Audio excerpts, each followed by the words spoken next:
daya saing pariwisata Indonesia di tingkat global terus meningkat. Salah satu indikatornya adalah penilaian World Economic Forum dari semula berada di ranking 70 naik menjadi 50 dunia, yakni dari segi pengembangan potensi alam dan budaya masyarakat.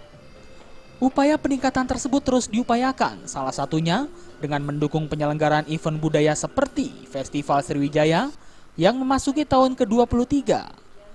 Menteri Pariwisata Arief Yahya menyambut baik diselenggarakannya acara festival tersebut yang akan digelar di Palembang pada 11 hingga 14 Juni mendatang.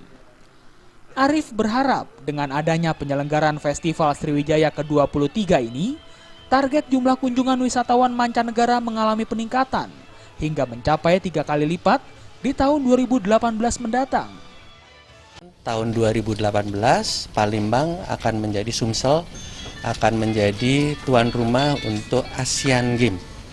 Nah, di sana nanti akan puncaknya dan saya harapkan sekarang jumlah wismanya 35.000, mungkin tahun 2018 naik harus 3 kali lipat minimal 100.000. Dan kita akan fully support untuk membantu mempromosikan Sumatera Selatan.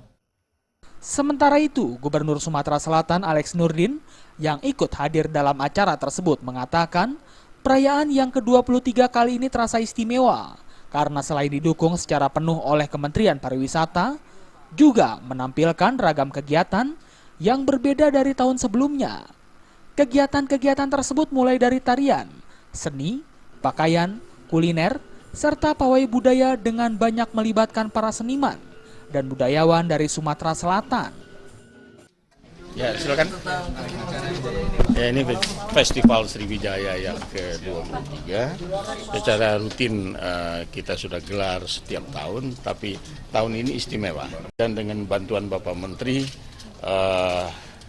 festival tahun ini berbeda. Terima kasih, Pak. Dari Jakarta, Adi Darmawan dan Ketut Sumadiase melaporkan.